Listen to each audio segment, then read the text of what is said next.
રક્ષાબંધન અને જન્માષ્ટમીના તહેવારને ગણતરીના દિવસો બાકી છે અને આ ઉપરાંત આ વર્ષે રક્ષાબંધન અને જન્માષ્ટમીના તહેવારોમાં શુક્રવાર, શનિવાર અને રવિવાર આમ કુલ 3 દિવસના 2 વીકેન્ડ આવશે.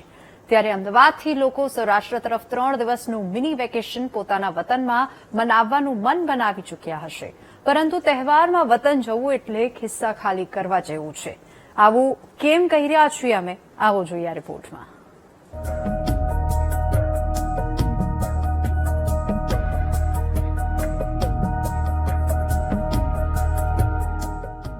જન્માષ્ટમી ખાસ કરીને સૌરાષ્ટ્રના લોકો માટે તેનું ખાસ મહત્વ હોય છે અને સમગ્ર રાજ્યમાંથી રોજગારી અને ધંધાર્થે આવતા લોકો તહેવારમાં ઘરે જવાનું વિચારી રહ્યા હશે અથવા તો પ્લાન બનાવી ચૂક્યા હશે.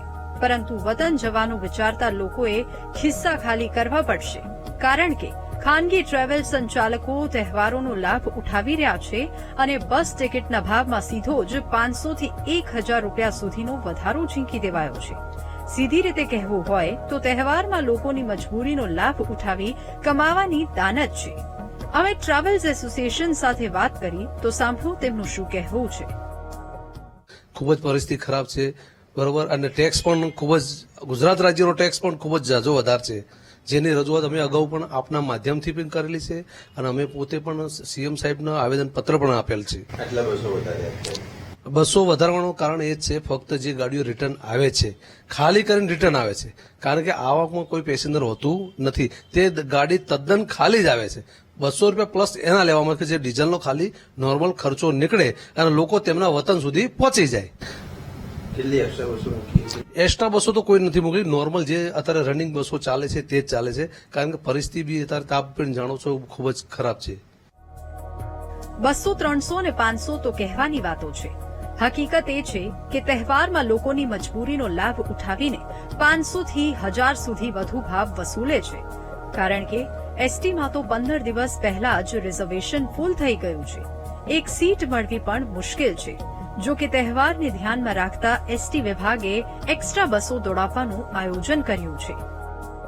વર્ષ 2026માં રક્ષાબંધનના તહેવારમાં તારીખ 26/8/2026 થી 30/8/2026ના સમયગાળા દરમિયાન મુસાફરોના ટ્રાફિકને ધ્યાનમાં રાખી અને ટ્રીપોનું આયોજન કરવામાં આવ્યું છે. તેમાં કુલ 6500 ટ્રીપોનું આયોજન હાથ ધરવામાં આવેલું છે. એક્સ્ટ્રા ટ્રીપો તરીકે એનું સંચાલન કરવામાં આવશે, જેમાં મુખ્યત્વે અમદાવાદ, પાલનપુર, ગોધરા, નડિયાદ વગેરે જેવા સ્થળો ખાતેથી મહત્વના સ્થળો જેવા કે પાવાગઢ, પોરબંદર, વલસાડ, સુરત, રાજકોટ, જૂનાગઢ જેવા સ્થળોએ આયોજન કરવામાં આવેલું છે.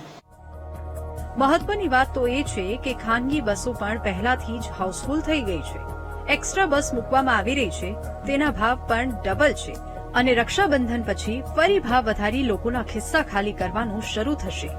કેમેરામેન આશિષ ડોડિયા સાથે પાર્થ જાનીનો રિપોર્ટ, વીટીવી ન્યૂઝ, અમદાવાદ.